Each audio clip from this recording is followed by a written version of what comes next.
The regular season is heating up. New stars are emerging, and that means more opportunities to win up to 25 times your cash on Prize Picks, the most exciting way to play daily fantasy sports. Just select 2 or more players, pick more or less on their projection on a wide variety of stats, and place your entry. It's that easy. Let it fly to turn $10 into $250 with just a few taps. Easy gameplay, quick withdrawals, and injury insurance on your picks are what make Prize Picks the #1 daily fantasy sports app. Watch your favorite players and get paid doing it this basketball season. See your entries make progress during the game or make new entries for the second half and the fourth quarter. 3-pointers, assists, rebounds, and everything in between are yours for the taking. Join the Prize Picks community of more than 7 million players who have already signed up. Right now, Prize Picks will match your first deposit of up to $100. Just download the Prize Picks app and use code GET100. That's code GET100 on Prize Picks for a first deposit match of up to $100. Prize Picks. Pick more, pick less. It's that easy.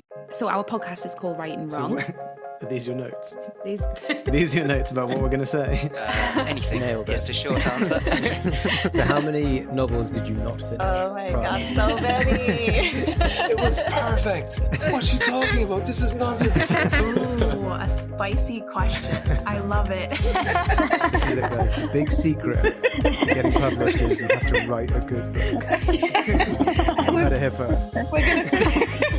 Hello, and welcome back to the Right and Wrong podcast. Today, I'm very excited to have the award-winning, best-selling children and young adult author, Laura Wood. Hi, Laura. Welcome to the podcast. Hi, thank you so much for having me. Thanks for coming on. We've had, no one listening will know this, but we've had a lot of technical difficulties and we finally made it. So I'm very excited to finally be chatting with you, Laura.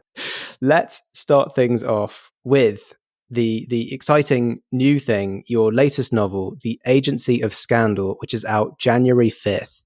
What's it all about? Well, it's about a group of sort of vigilante lady detectives in the late 19th century who are roaming about righting wrongs for women under the radar. And specifically, it's about a young woman who works for them, who's keeping a lot of secrets from the society that she moves in. And when her latest case involves her sort of long-time secret crush, things get quite complicated quite quickly.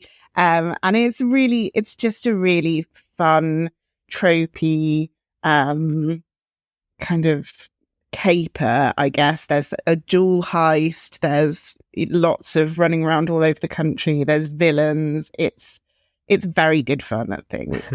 It is very good fun, very exciting, and obviously romance as well, period romance.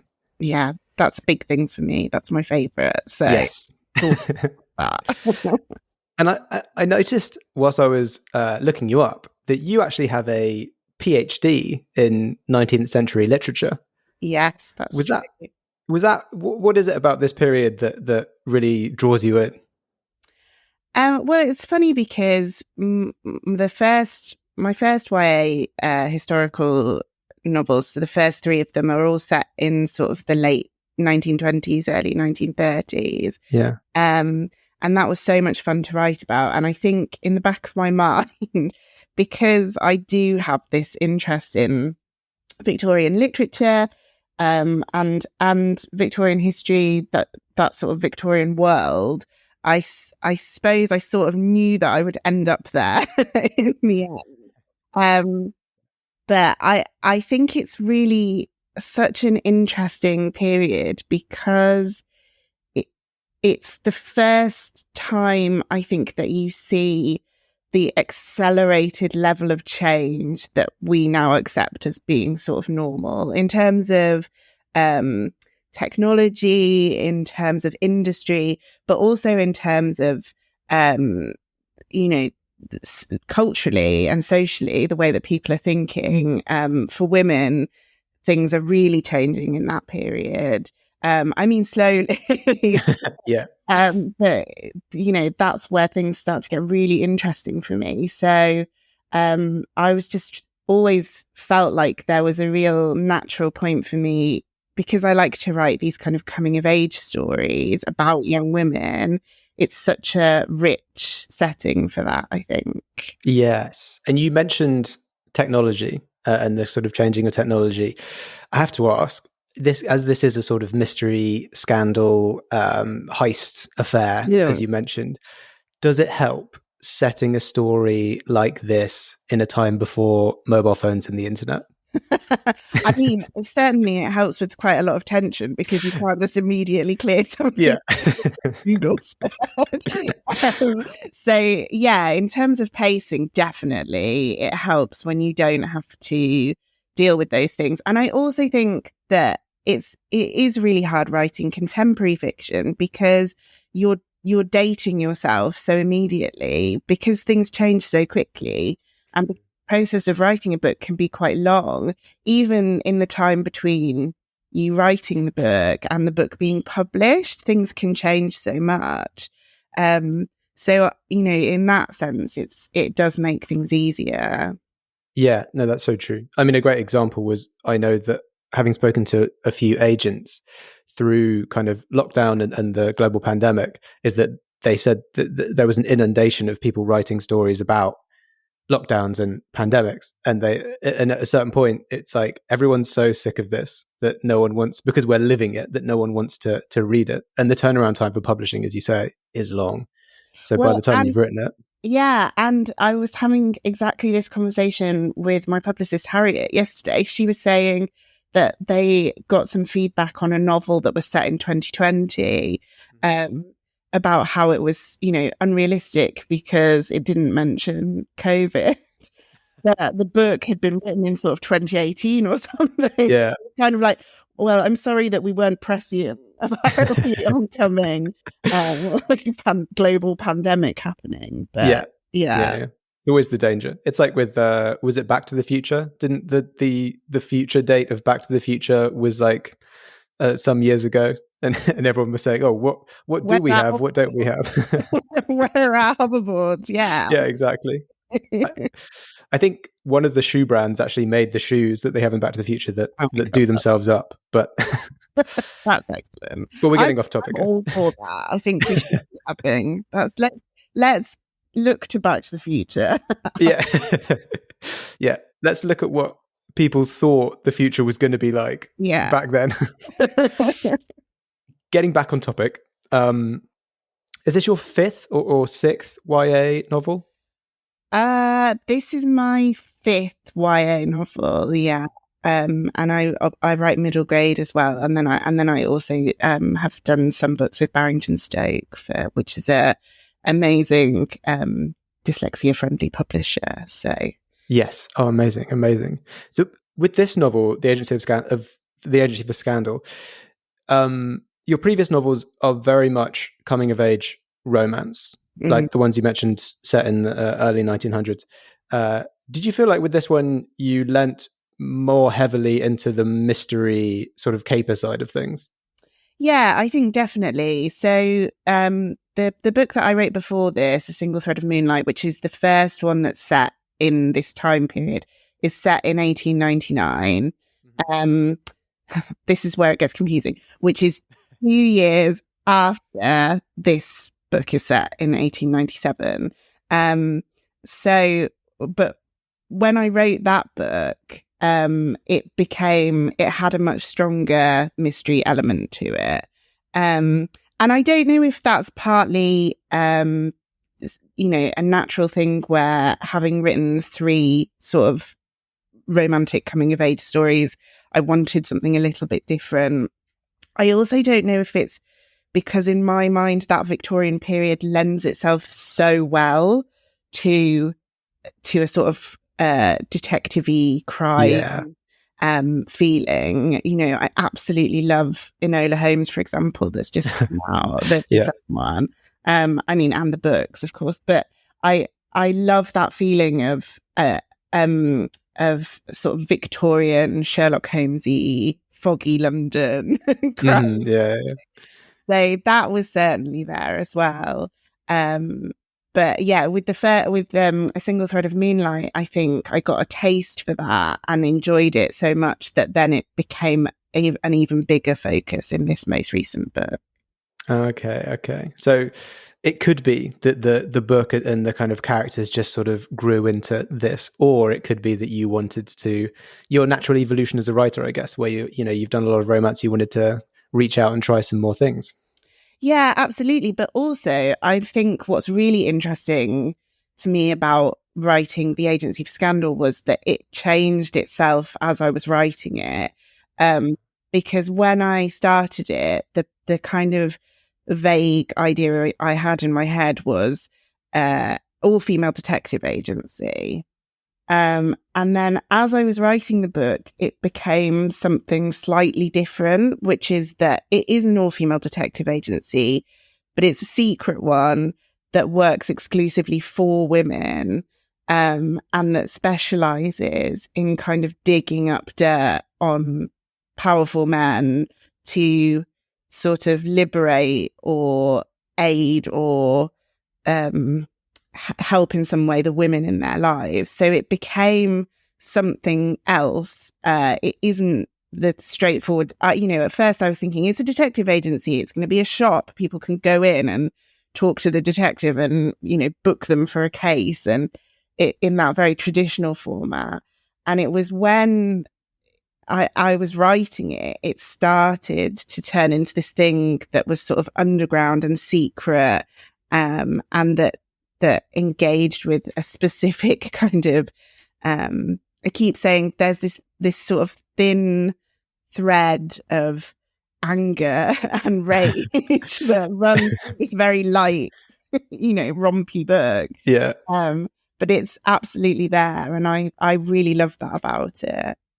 Oh, okay. That's really interesting. It's always interesting to hear, because often an initial idea that the inception of a book is very simple, and it's interesting to see how that grows and develops and changes to what becomes the final product in the end. Yeah. And as you mentioned, you also do middle grade books with you've got the Poppy Pym series and the Effie Costas series, to highlight a few. As a writer, is it difficult to do you have to sort of embody a different mentality when you're moving between MG and YA? Because there's a lot between those age ranges. Yeah, you do. And I think it's really fun. It's a really fun thing to do, and it's a really, really interesting thing to do both, because you do become more aware of those differences. So I would say, for example, if I'm writing a middle grade book, my emphasis then is on plot.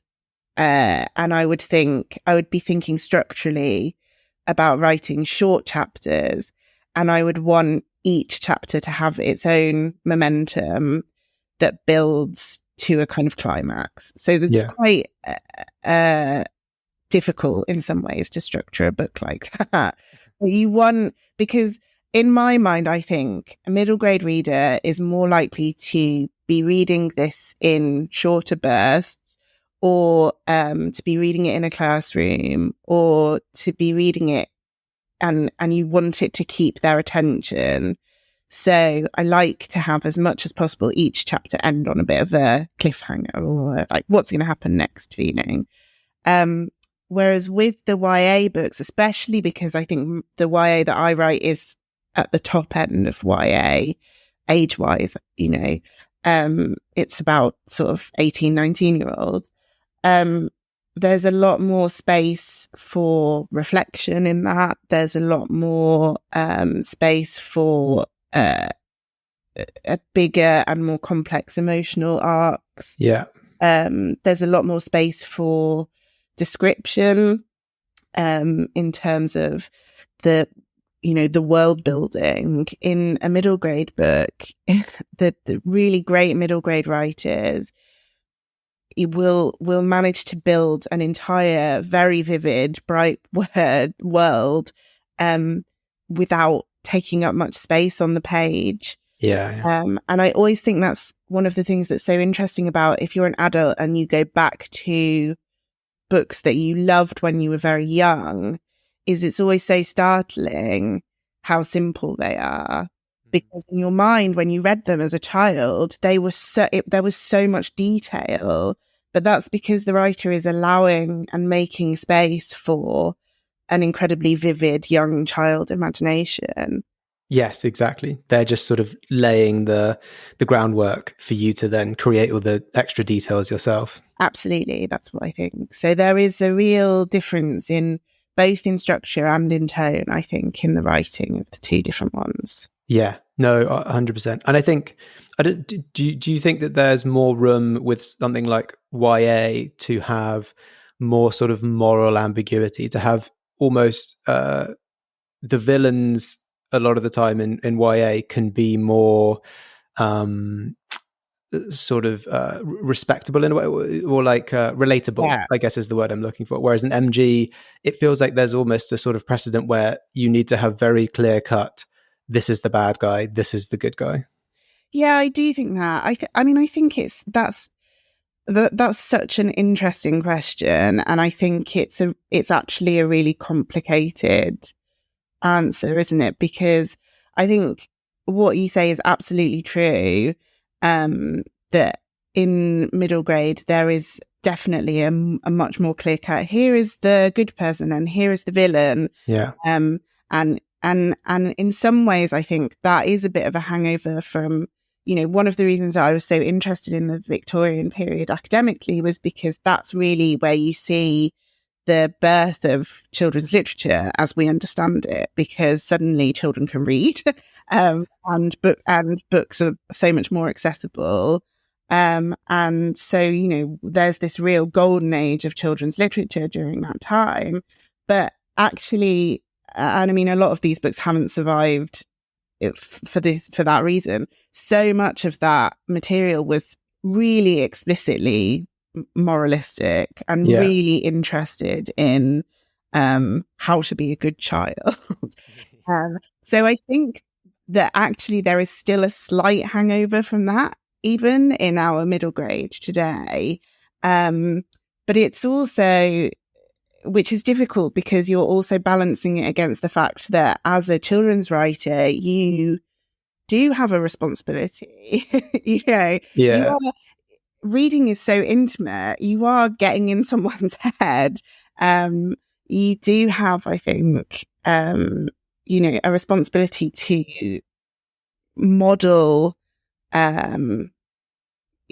what the kind of values, I suppose, that you would want a child to see and understand and appreciate. But I think, in a way, that extends into YA, even if it's much less overt. I think, especially if you're writing romance, for me, one of the big things about writing YA romance is, I think we have a reputation from the early days of YA, as we understand it, of modelling really toxic, bad relationships, like love triangles. not naming any names or anything, but and so I always feel when I'm writing a romance novel that I have to write a romance that's convincing, that is romantic, that is something that someone wants to read and swoon over and have loads of feelings about. But I also want it to be the sort of relationship that I would want to be in, or I would want my friends, or I would want my family to be in, where there's, respect and communication and all those things that don't sound super sexy, but you really are. And, I think that's something that people think about a lot more now as well, in terms of, and I've noticed this trend in adult romance as well, that there's a real interest in like consent and making sure that that's incorporated in a really explicit way. Yeah. So I think there are, like you say, it is different, but there is still, I think, there's a sense of responsibility, whoever you're writing for, I suppose. Yeah, I think that's true. And you don't want to be promoting, as you say, sort of toxic behaviors or toxic relationships, like someone dating an immortal being hundreds of years older than them. For example, who's very controlling. Yeah, but I mean, even like I always seem to end up having these little rants, and in the Agency for Scandal, there is a small one that that cut down so dramatically, which is where I start going off on my anti Heathcliff. Okay. And that was quite lengthy. Edits, and now it's just a sort of always on. But Yeah. I think, you know, that there is this idea of the romantic hero as being like a sort of brooding bad boy, and I think you can still do that in a better way if you're interested in kind of the emotion behind that. But yeah, definitely think there are points there where you can look a bit more deeply into it. I think. Yeah. Well, that's really interesting, and especially from you, who has obviously published in both of those genres. But so speaking of MG and YA, for you as a writer, which came first? Well, my first book was a middle grade book, and it happened in a really strange way. Okay. Which was that I was working on my PhD, and I saw I think it was a tweet about a competition for middle grade books. It was a competition, and you had to write the first 5,000 words, send in the first 5,000 words of a middle grade novel. And at this point, I had done, like, I loved writing. I had done creative writing classes. When I was younger, I had written all the time, but I hadn't written for years, like sat down and written anything except for poetry. But I was working in a children's bookshop. I loved children's literature. I was writing about Victorian children's literature. And I had this idea for a children's book for ages, years and years. But I had been way too scared and intimidated and full of self-doubt to write literally a single word of it down on paper. Yeah. So when I saw this thing and it said the first 5,000 words, for me that was like, oh well, I could do that, because that's not writing a whole book, that's writing 5,000 words, and I could do that. So I wrote the first 5,000 words of this book, and I really nearly didn't send it in, which is, you know, not very often you get to see your own sort of sliding doors moments, but this was mine. I really was like, oh, you know, it's just something so silly, like it's not any good, I shouldn't send it. But I did send it in, and then sometime later I got contacted, and they said, oh, we loved it, and we want to put you on the shortlist of 5, but in order to go on the shortlist, you have to have like a full manuscript. So do you have one? And I said, yeah. Yeah, I do. When will you need, just because I need to, you know, polish where we need. And they said, oh, we need it in 2 weeks. So I wrote the full draft of. Oh my God! I mean, it was. I was like like I did not leave the house. I did not wash. I did nothing but write the book. And then it won. Oh my God! I know. And the prize for winning was that the book would be published by Scholastic, but also that you would get agency representation. And so my agent Louise, who is my dear friend and who you know, I like to think we would have ended up together anyway. I won her in a competition. Oh, okay. Which is very weird. Yeah. Dynamic. So the reason, sorry, to go back to your original question, the first book that I wrote was a middle grade book, but before this first book came out, Poppy Pim, I had a meeting with Louise, and I said to her so tentatively, oh, I do have another idea for a book, but I don't know, should I tell you about that? She was kind of like, yes, Laura, that's how this is like, you have to tell me the idea. And then that's how the books get made. And I was like, oh, okay. And so that was a Sky Painted Gold. Okay.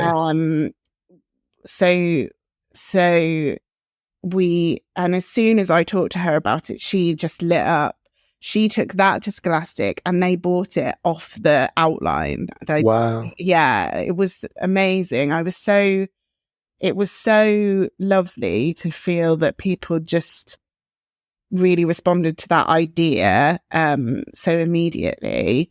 And so in a way, like I was kind of doing both at the same time at the beginning, but the I don't even know which one came first because the YA idea had been there for years and the middle grade idea had been there for years. And yeah, so it was a strange path to publication. Yeah, because I was going to ask, I know that publishers like to sort of create a brand around an author, so I was going to ask if it required some convincing for when you turned around and said, I want to do YA. I mean, I think in hindsight, because I was so ignorant as well going into it, I had no idea, how anything worked. And I was just like, oh, this is lovely. This is so nice that everyone that they're just, and I didn't really think about that at the time. I mean, how amazing is Scholastic to, and there was never any conversation about, for example, it was only later on that I thought, I wonder if we should have like done them under different, like Laura Wood and Elle Wood or something. But there was never any conversation about that. They were always so comfortable with having me in on both sides of it. So it was just such a lovely experience, and that's how it all ended up happening. Well, that's amazing. I mean, yeah. So I mean, coming up to almost a decade now that you've been sort of publishing books in the industry, and you've had same agent, same publisher the whole time. Yeah. Same editor? Different editors for MG and YA? Mostly the same. So at the beginning, I've had 3 editors at Scholastic. Well, 4. But that part of it is because they all kept going off on maternity leave. Oh, okay. They would all cover each other. Luckily, their maternity leaves didn't overlap. Yeah, but for the most part, the same. And then I ended up kind of when my editor Jen came back from maternity leave, I sort of somehow ended up keeping my editor Sophie as well. So for some of them, I had 2 editors. Oh wow. Yeah, which was amazing. And we had it all down to the process of writing has changed so much for me now. And the last few books have been a dream, so easy to write, because what I'll do now is write an incredibly detailed outline. Yeah. And then I will take it we have like a meeting with Louise, my agent, Sophie and Jan, my editors at Scholastic. And I say, here's the outline. And then we talk about it. Then we talk about, so I haven't had to do a big structural edit on, I would say, the last 3 books at all, because we work out completely the structure beforehand. And it makes writing it so much easier. But it's so funny that that's where how I've ended up writing, and that I've ended up with this system, because at the start I didn't know what. I mean, no one teaches you how to write a book. No, exactly. And also there's no one way of doing it. Everyone approaches it in different ways. Exactly. So it was such a strange thing to have to work out, to think, okay, well, so this is my job now. This is what I'm going to do, but I don't know how to do it. And there's no, as you say, there's no kind of guide that I can follow. So you just have to muddle through until you find what works for you, which is such a scary feeling, but ultimately also quite good fun. Yeah, no, 100%. When you say a detailed outline, are we talking 1,000 words, 5,000 words, 10,000 words? it's usually around 5,000, I guess. Okay. That's interesting. Yeah, and then I write in Scrivener. Oh yeah. Which I love and which I recommend to everyone. That was massively helpful for me. And what I will usually do then is literally copy and chop the outline up and copy and paste into each sort of chapter description the bit of the outline that I need to write. Right. Okay. Yeah. And That so makes then sense. I'll write to that. And it just helps. I think for me, the everything that I do, I'm sort of realizing this as I'm talking. Everything I do is about avoiding a blank page. Oh, okay. Yeah. Because that's the thing that scares me the most. Yeah. And I know some writers love, their favorite bit of it is the first draft and the absolute freedom and all of that stuff. But that's the worst part for me every single time. The first draft is torture, absolute torture for me. Because I think when it's blank and there's nothing for me to work with, I feel like that's when all the self-doubt has space to creep in. Yeah, I think that's going to be a very familiar feeling for a lot of people listening. Amazing. Well, that brings us on to the final question, which is, as always, Laura, if you were stranded on a desert island with a single book, which book would you take? You know, this is the cruelest question. Yes. Yes. Well, I mean, I've been thinking about this for days and I still do. And I still think the answer changes sort of hourly. I'm going to say Eva Ibbotson, and I'm going to say A Company of Swans. Okay. Because that book is my friend. Oh. And I feel like, for me, I'm such a huge comfort reader. I love rereading. I would say 50% of my reading is rereading. And Eva Ibbotson for me is the ultimate comfort read. And that's what it feels like when I read those books. I feel like I'm spending time with a friend. I feel like I'm being looked after and very gently taken care of. And I think if I was on a desert island alone, that would be what I would need. So, companionship. Yeah. That's such a beautiful way of describing a book. I've not really thought about it in terms of a book that I would consider a friend before, but that's so lovely. What a nice thought. Yeah, well, I think, to be honest, I think she's a very special writer because I think the warmth that she writes with is what, you know, puts the magic in those books. So yeah, that she's, when I think about that friendly feeling, she's the first writer I think of for sure. Amazing. Well, thank you so much, Laura, for coming on the podcast, telling us all about your journey as a writer and the new book, The Agency for Scandal, which is out January 5th. It's been such a pleasure chatting with you and meeting you. Oh, thank you so much. It's been a real joy. I've had such a nice time. And for anyone listening, if you want to keep up with what Laura is doing, you can follow her on Twitter at Laura Claire Wood, or on Instagram at Laura C. Wood, or head over to her website, lauraclairewood.com. And to make sure you don't miss an episode of this podcast, follow us on Twitter at Right and Wrong UK, or on Instagram and TikTok at Right and Wrong Podcast. Thanks again to Laura, and thanks to everyone listening. We'll catch you on the next episode. Thanks for hanging around to the end. Now, let me tell you about Write Mentors Hub.